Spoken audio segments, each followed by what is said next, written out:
Kia ora, and welcome to Big Boys Boxing. I was in the gym the other day. Oh, he's out cold! Straight to his face! Oh my goodness! Let's take a short hook on the inside. Crap! Boom! Look, here comes another one. Here comes another one. 3 punches to the butt on the inside. Short compact hook, and that man is marbleized onto the mat.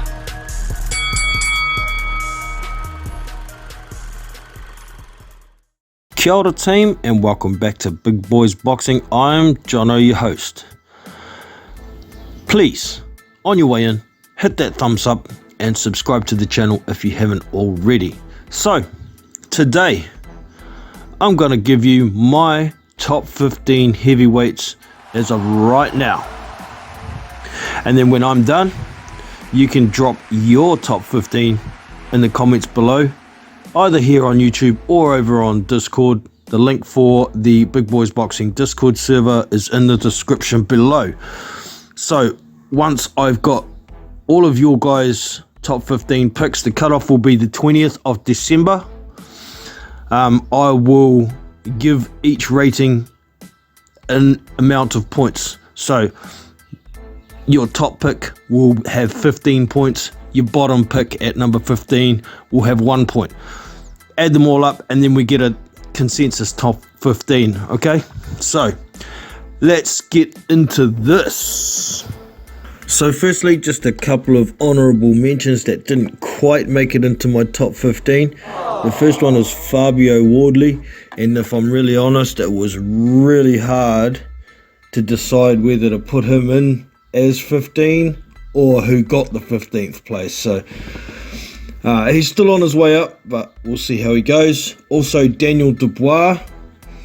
He hasn't quite made it into my top 15. The dude's just shown a real lack of heart. He's good for 3 or 4, maybe 5 rounds, but if he's getting beaten, he's going to quit.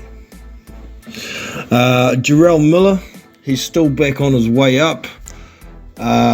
From his drug ban, he hasn't really fought anybody of note. The only one most people would recognize would be Big Daddy Lucas Brown, but he's got a big fight against Daniel Dubois on the 23rd of December. We'll see how he goes.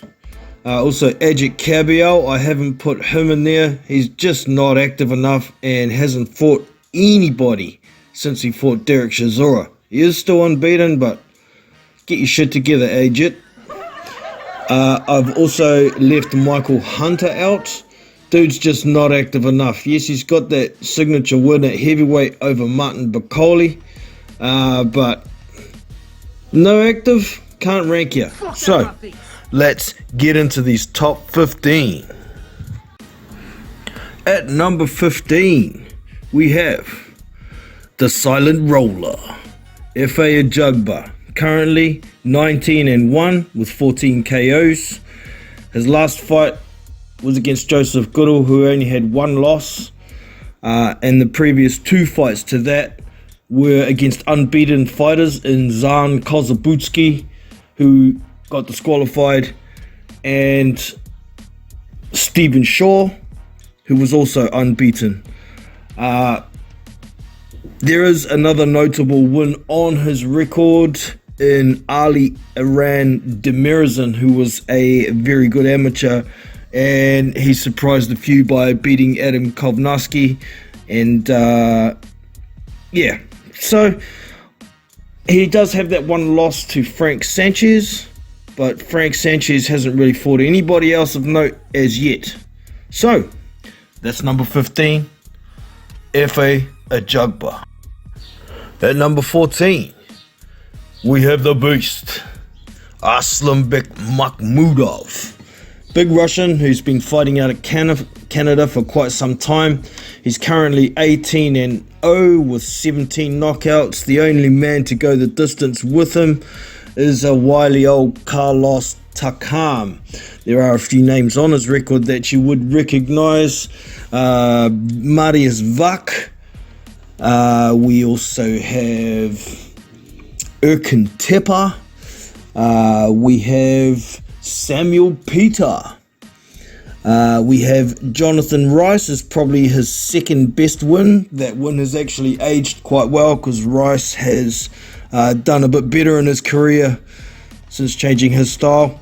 And he recently beat an unbeaten fighter called Rafael Akbajuri, who was 15-0, but honestly, that guy is gash. He must have fought absolute tomato cans. But we are going to see him in a meaningful fight on the 28th of December. He will be fighting the inactive Ajit Kabiel, so he could gain some credit from that. But for now, we have him at number 14. At number 13, we have the Cuban Flash, Frankie Sanchez. Currently, he is 23-0 with 16 knockouts. His most notable win is over the Silent Roller, Efe Ajagba. There ain't too much else on his record to write home about. There's a Christian Hammer. There is a Carlos Negron.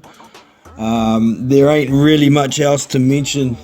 Maybe a Joey DeWaco, Nagy Aguilera. Nothing really else to mention at world level besides Efe Ajagba. But he is really good, very good counterpuncher, and it's very hard for him to get fights.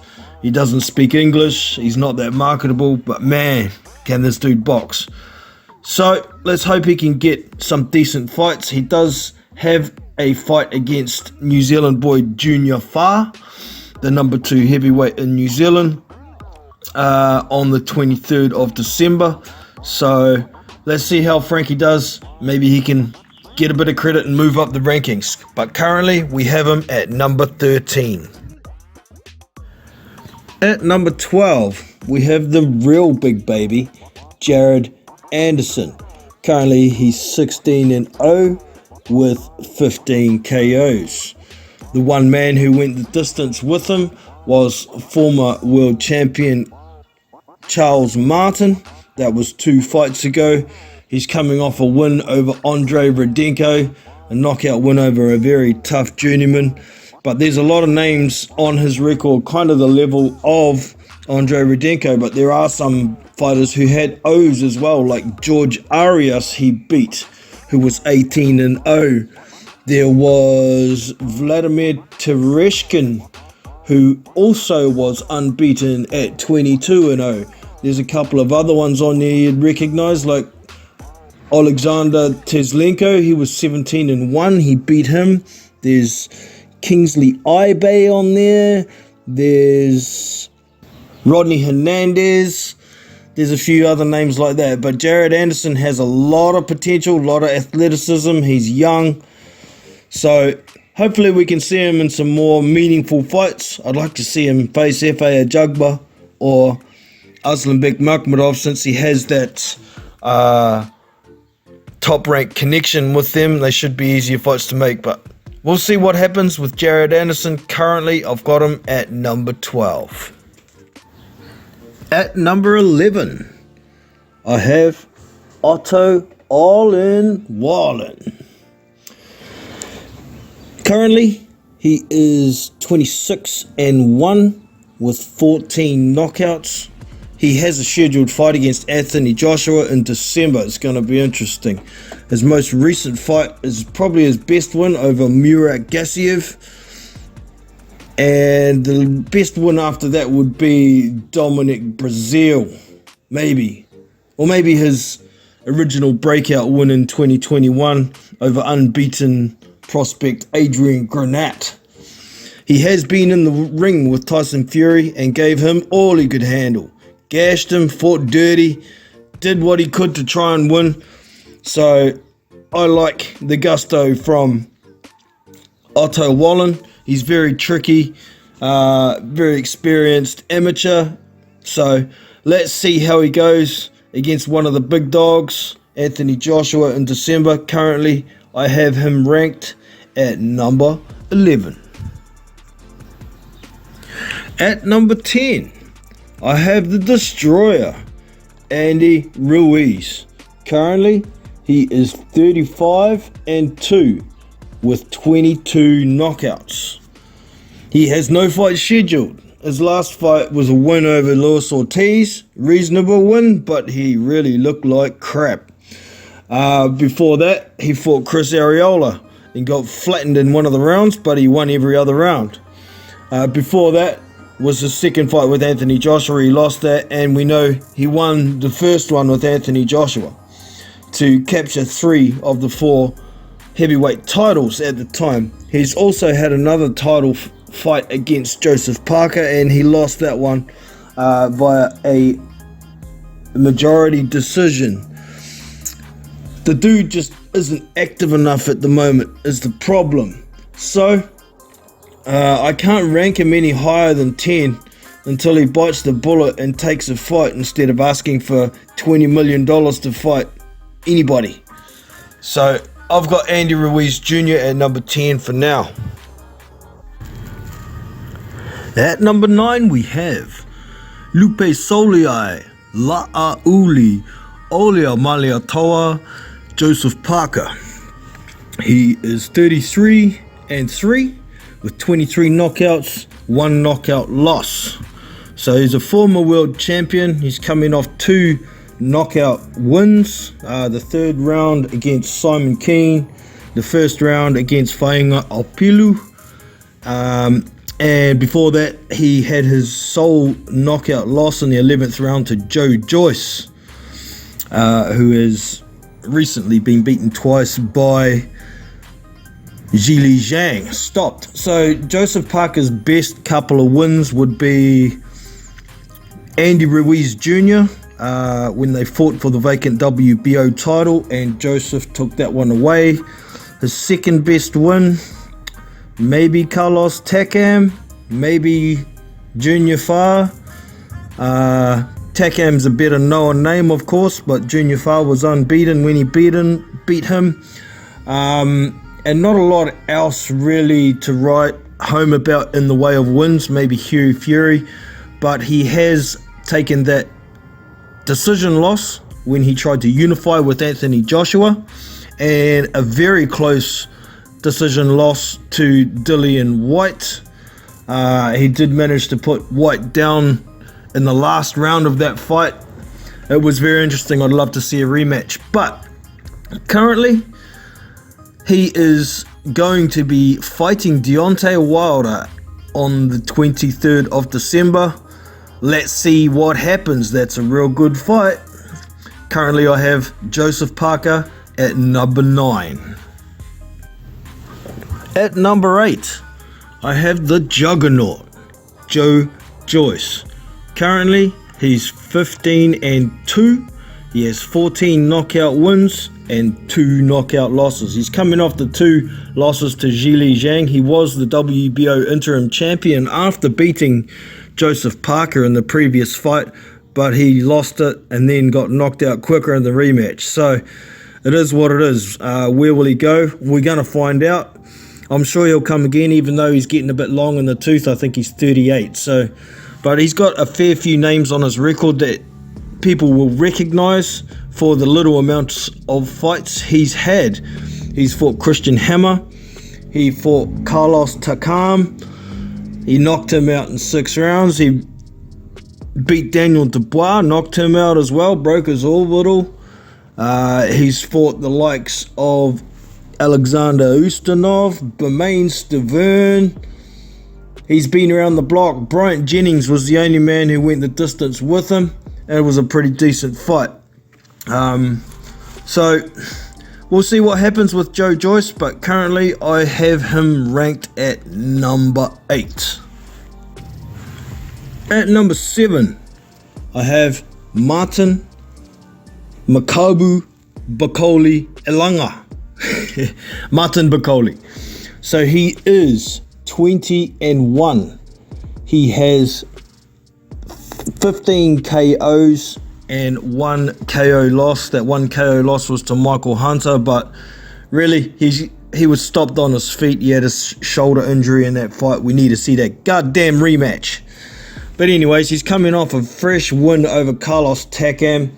He absolutely obliterated him in 4 rounds. He was way overweight, got stung in the mouth by a bee during the fight, and he still managed to smash the old fella over.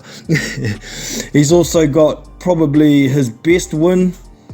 Well, I guess Takam's probably his best win, because his win over unbeaten Tony Yoka at the time was pretty good, but then Carlos Takam went around and beat Tony Yoka as well. So it is what it is. But there ain't a lot of other names at world level on Martin Bakoli's record. He just looks absolutely devastating. We know what Carlos Takam is at world level. He's a good gauge. He's fought just about everybody, and he absolutely blew him away. Other names that you may recognize on his resume will be Sergey Kuzmin, who was a very good amateur. He stopped Joe Joyce in 1 round in the amateurs, knocked him out. So that's a pretty decent win. I mean, there's not much else on there. Rodney Hernandez, very shot Kevin Johnson, who at the time was 34-15 in 1 draw. So Martin Bakoli looks very devastating. Not many people want to fight him. I'd like to see him against Aslanbek Makhmudov or Filip Hrgovic or any of the guys inside the top 10, really. I want to see this guy fight. He hasn't fought any of them yet, so we'll see. Currently, I have Martin Bakoli ranked at number 7. At number 6, I have Al Animal, Filip Hrgovic. Currently, he is 16-0 with 13 KOs. This guy was a very busy amateur. He hasn't fought a lot of guys he hasn't really fought anybody at world level besides Zhili Zhang so far. His last fight was a knockout win against an unbeaten fighter from Australia in Dempsey McKean, a southpaw. He knocked him out in the last round, but it looked a little bit laboured. The fight before that was his win over Zhili Zhang. It was a unanimous decision. It was a very close fight. Many people thought Zhang won the fight. I thought it was very close. Could have gone either way. I'm not going to complain too much, but I'd like to see it again. So it is what it is for that. That's definitely Filip Hrgovic's best win is Zhili Zhang, even if it isn't quite legitimate, really. There ain't really much else on his record, like I mentioned. I'm just looking through, and there's Eric Molina on there. It's probably his second best opponent, and that's not saying much, is it really? Gregory Corbin, Kevin Johnson's on there, of course. Every up-and-coming prospect fights Kevin Johnson. At the time, he was 33-11. He didn't even have a losing record at that point, to Kevin Johnson. So, but it is what it is. Filip Hrgovic is the IBF mandatory. He gained that from beating Zhili Zhang. He's had that one fight since. He's got a fight on the 23rd of December on the Day of Reckoning card against Mark Demore. Don't bother asking who he is. Go and look up David Hay v Mark Demore and you'll see what I mean. Dude's a joke. I know Philip's in a position he doesn't want to lose, but Christ, my nana could beat up this dude, this Mark Demore dude. So it's a tick-over fight. He's looking to get onto that card for Fury v Usyk in February, I imagine.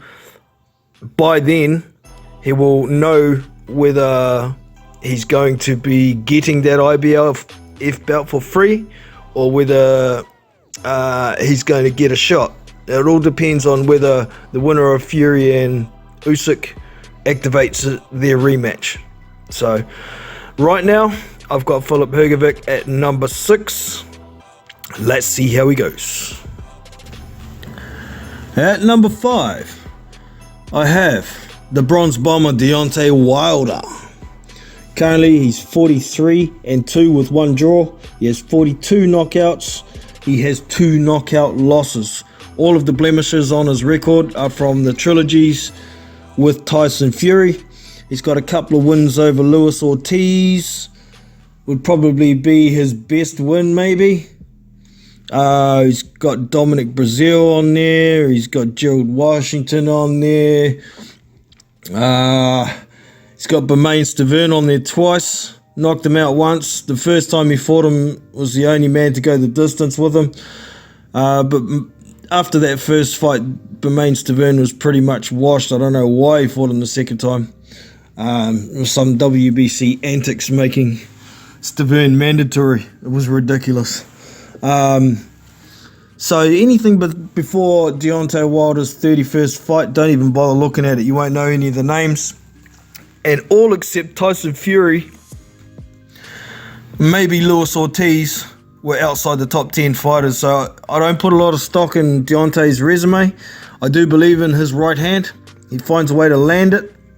But he hasn't been active for 2 years. He's had one round against Robert Helenius, so that's not active enough for me to rank him any higher than 5th at the moment. However, he does have a fight against Joseph Parker on the 23rd of December. Like I mentioned earlier, it's going to be interesting. We'll see where it goes. Currently, I've got Deontay Wilder ranked at number 5. At number 4, I have the Big Bang, Zhilei Zhang, currently 26-1-1.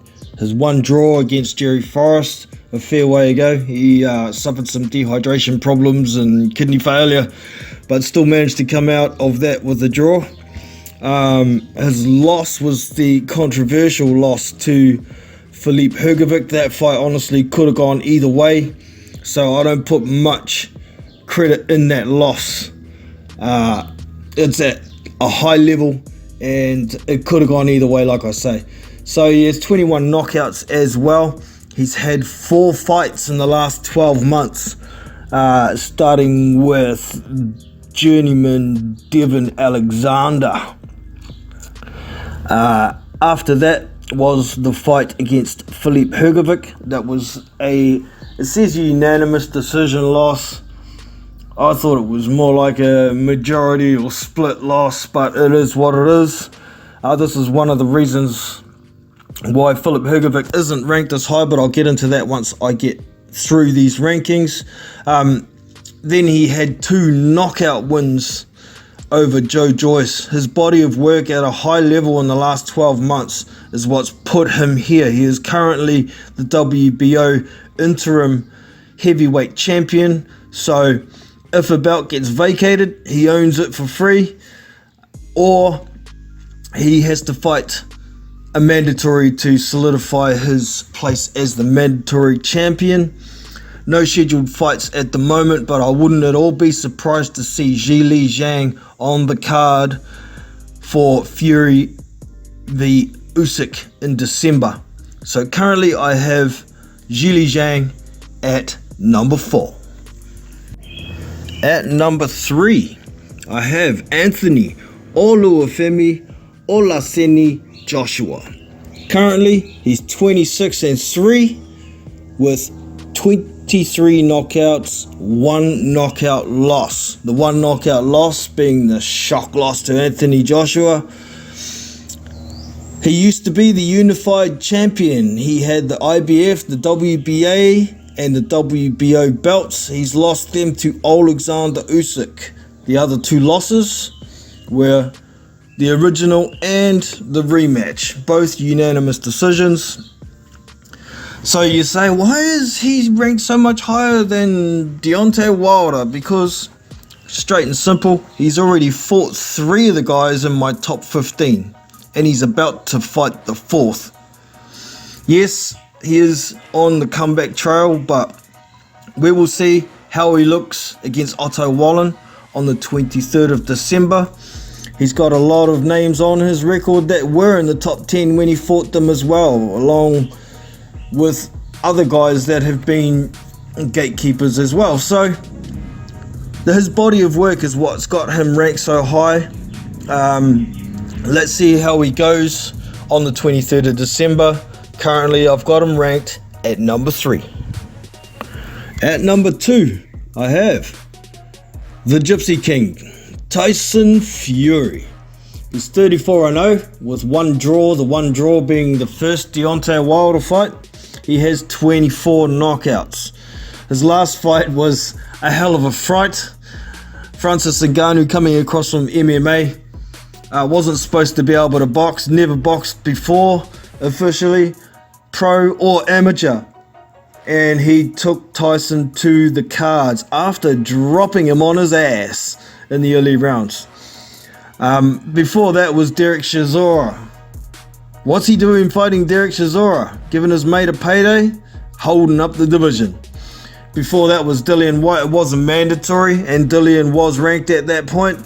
But we found out in that fight that Dillian's shot. He's absolutely shot.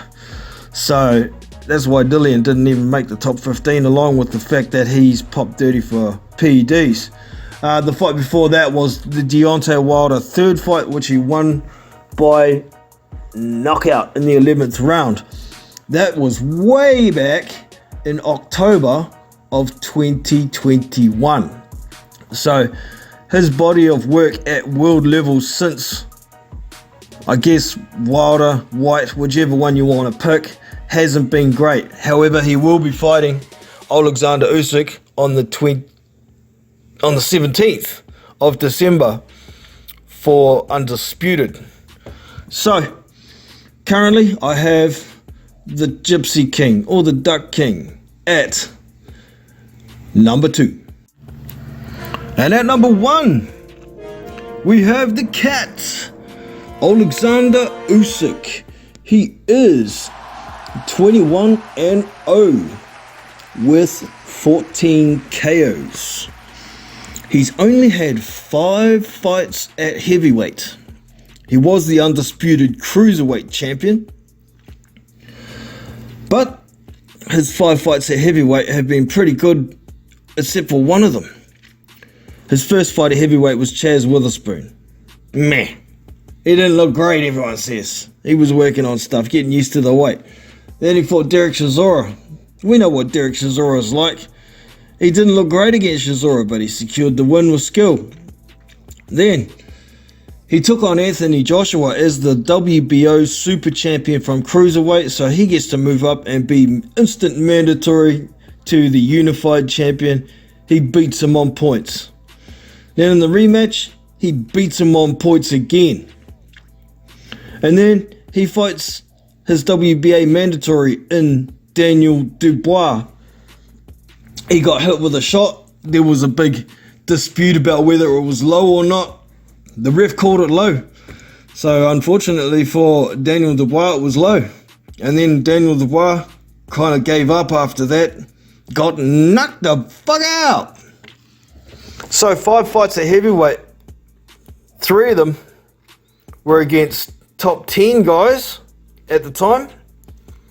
And Derek Chisora, for someone coming up from cruiserweight, if you ain't getting past Derek Chisora, you ain't cracking into the top 15 pretty much. So that's how it is. I've got Alexander Usyk, the 3-belt unified champion, as my number 1 fighter at the moment. This doesn't necessarily mean that I think he beats Tyson Fury come February 17th.